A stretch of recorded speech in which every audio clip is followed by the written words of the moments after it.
여러분 반갑습니다. 맥체인 성경 읽기 시간입니다. 오늘 읽을 말씀은 레위기 14장, 시편 17편, 잠언 28장, 데살로니가 후서 2장 네 군데입니다. 오늘은 저 네 군데 말씀 중에 레위기 14장 말씀을 함께 생각하면서 은혜를 나누려고 합니다. 지난번에 이제 레위기 소개해 드릴 때 말씀을 드렸는데 레위기 11장부터 15장이 정결 예법에 관한 말씀이에요. 하나님의 백성이 어떻게 정결함을 유지하면서 살아야 하는지 가르쳐 주신 말씀이죠. 먹어서는 안 되는 부정한 음식들도 있다고 하셨고, 나병과 전염병 등 이 부정으로부터 어떻게 각 개인들과 공동체를 지킬 것인가에 관한 그런 하나님의 교훈의 말씀입니다. 오늘 이제 본문 14장은, 레위기 14장은, 나병 환자가 하나님의 은혜로 치유함을 받게 되었을 때 어떻게 정결함을 확실히 회복하고 사회로 복귀할 것인가에 관한 정결 예법에 관한 말씀입니다.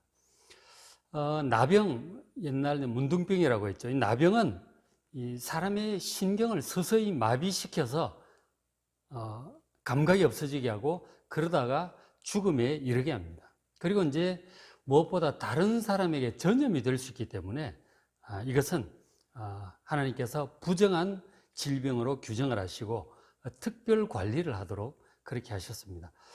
지금도 우리를 힘들게 하고 있는 이 코로나19 전염병도 이 전염성이 워낙 강하기 때문에 특별 관리를 하잖아요.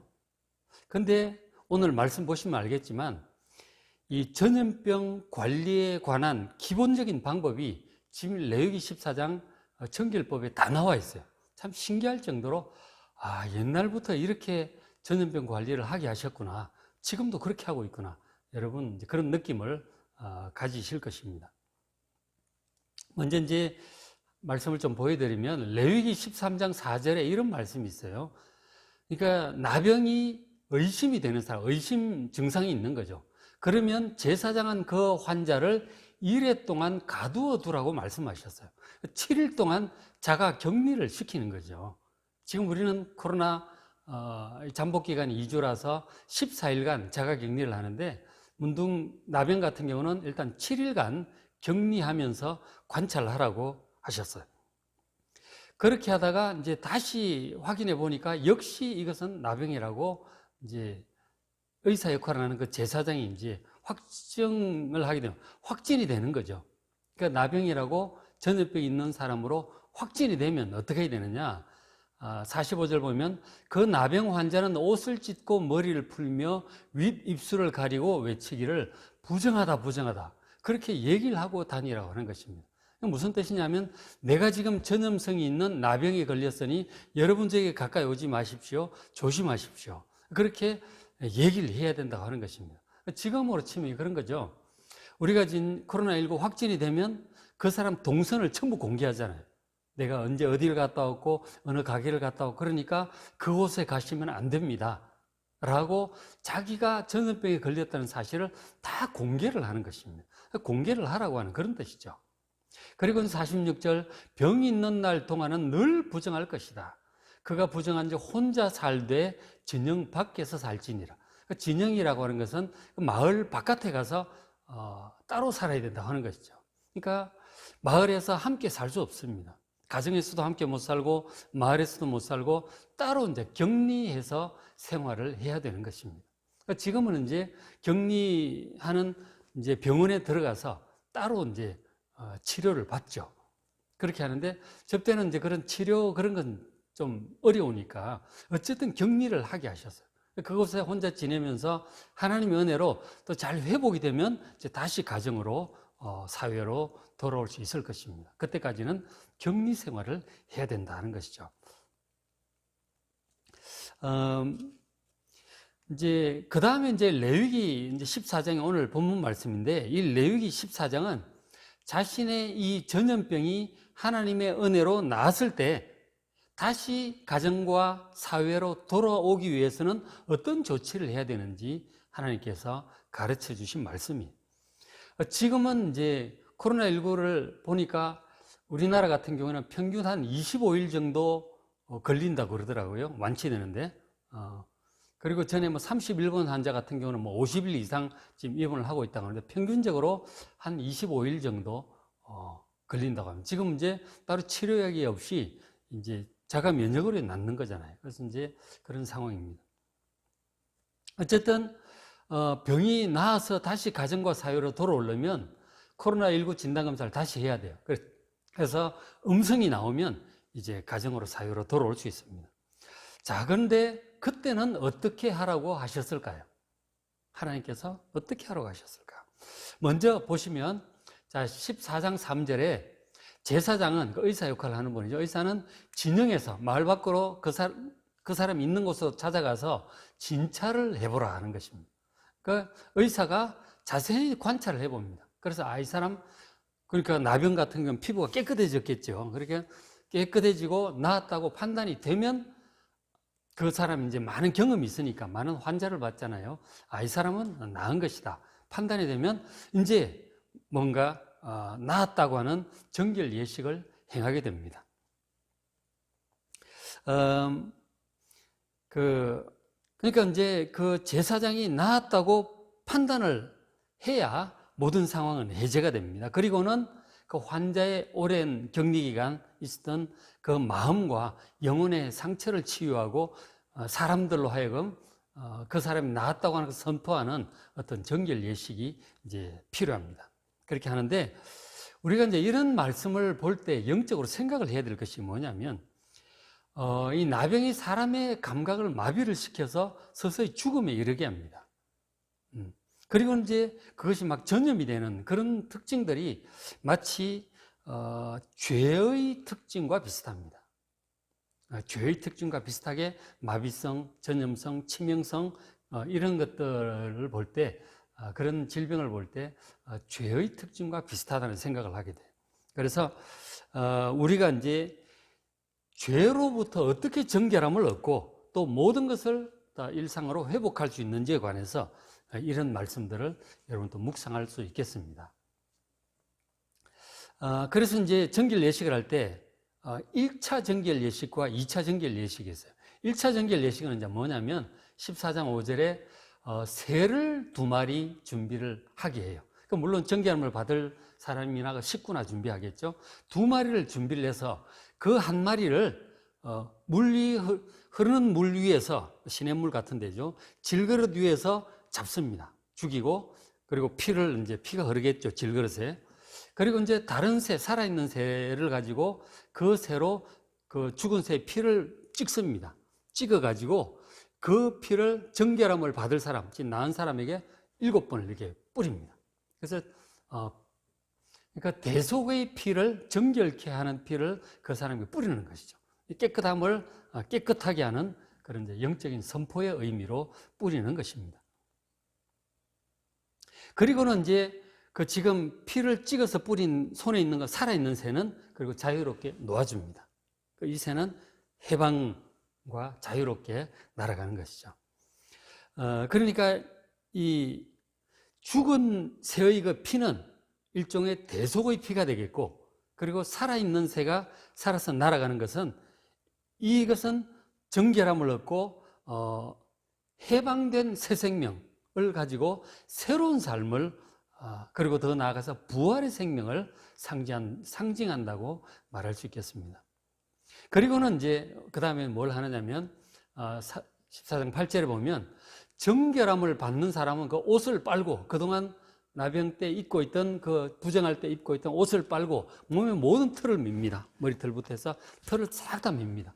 그런데 이제 부정한 것들이 이제 남아 있을까 봐 그러는 거죠. 그러니까 일종의 자기 정화의 노력이라고 할 수 있습니다. 자기를 깨끗하게 하려는, 부정한 것들이 남아 있지 않게 하려는 그런 노력을 이제 하게 되죠. 그렇게 하고, 그리고는 이제 마을로 돌아오는데, 진영이라고 하는 것은 마을이죠. 마을로 돌아오는데 근데 돌아와서 자기 집 밖에 바로 들어가지 못합니다. 그동안 이제 격리되어 있던 기간 어떤 완충 같은 역할이 있겠죠. 어쨌든 집 마당에 지내든지 어쨌든 들어와서 그렇게 지내면서 자기를 정결케 하고 또 돌아오 계신 하나님께 감사도 하고 새로운 생활에 적응을 위한 그런 준비를 하게 합니다. 자, 이제 그렇게 해요. 그렇게 자기 집 밖에서 7일간 그렇게 지냅니다. 7일간을 지내. 그게 이제 1차 정결 예식입니다. 그래서 7일이 끝나면 그 다음에 8일째에 또 이제 2차 최종 정결 예식을 하게 됩니다.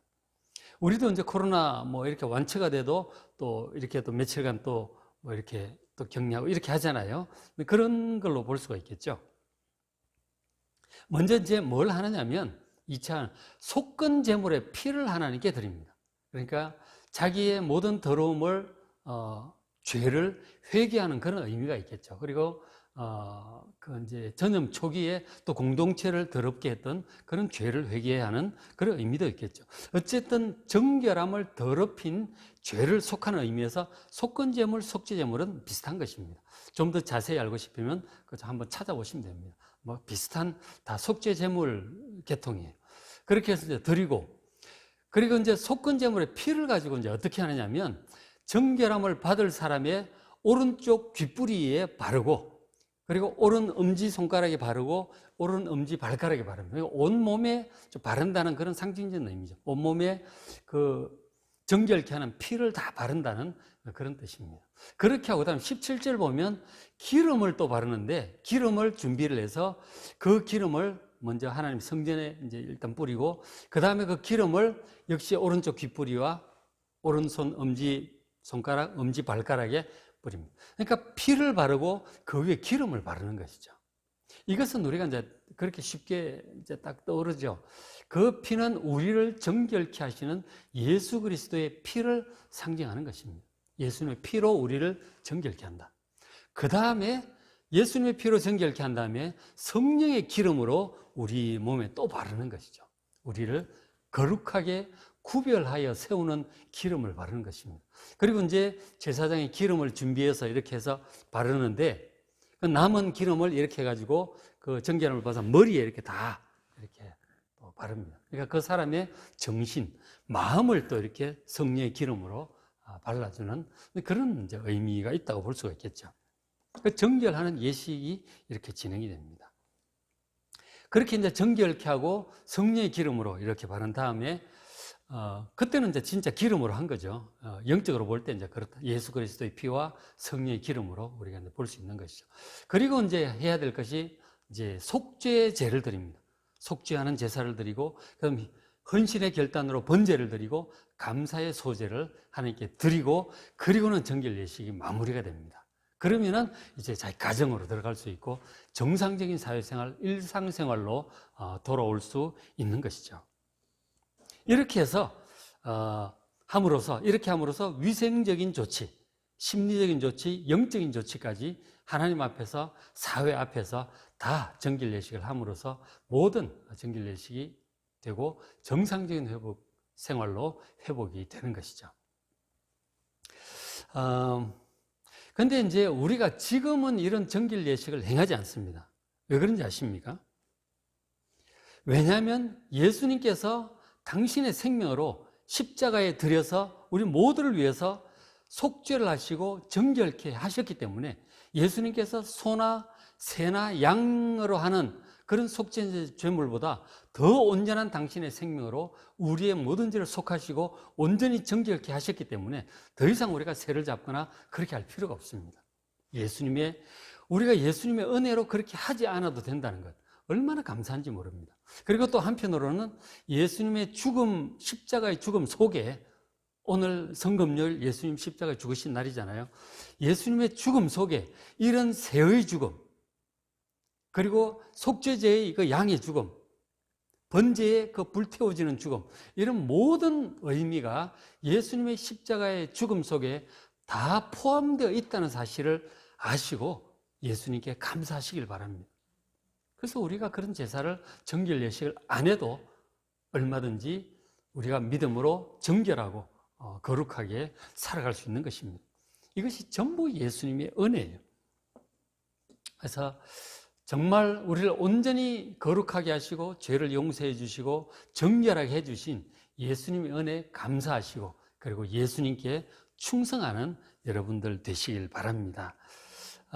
내일 모레 주일이 부활주일이에요. 부활주일인데 비록 우리가 코로나19 사태가 이래서 예배당에 오시지를 못하고 온라인으로 부활주일 예배를 드리게 되겠지만 그러나 이 정결 예식에서 살아서 날아간 새와 같이 새로운 생명의 은혜로 충만한 그런 우리 부활절이 될 수 있도록 기도해 주시길 바랍니다.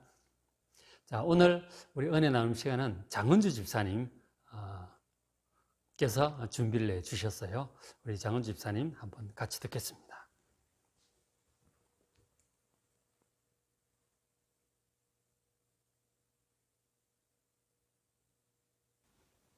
안녕하세요. 오늘의 나눔 순서를 맡은 장은주 집사입니다. 오늘 제가 처음으로 나눌 말씀은 레위기 14장 5절에서 7절 말씀입니다. 제가 읽겠습니다.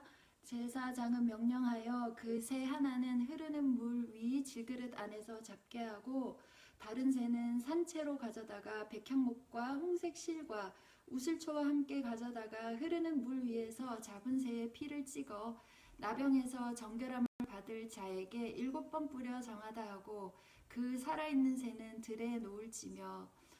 여기에 그 나병 환자의 그 완치 판정에 대한 글이 나와 있는데요. 그 완치 판정을 하는데 먼저 새 2마리가 쓰였다고 합니다. 첫 번째 새는 잡아서 이제 피를 뿌렸고 두 번째 새는 이제 그 피를 묻히고 뿌리는데 사용된 후에 들에서 놓아주었다고 합니다. 제가 이제 그 놓아준 새가 되었다고 한번 생각을 해보았더니 진짜 죽지 않고 살아난 것이 얼마나 기쁠지, 살아있다는 것이 얼마나 기쁠지가 좀 느껴졌습니다.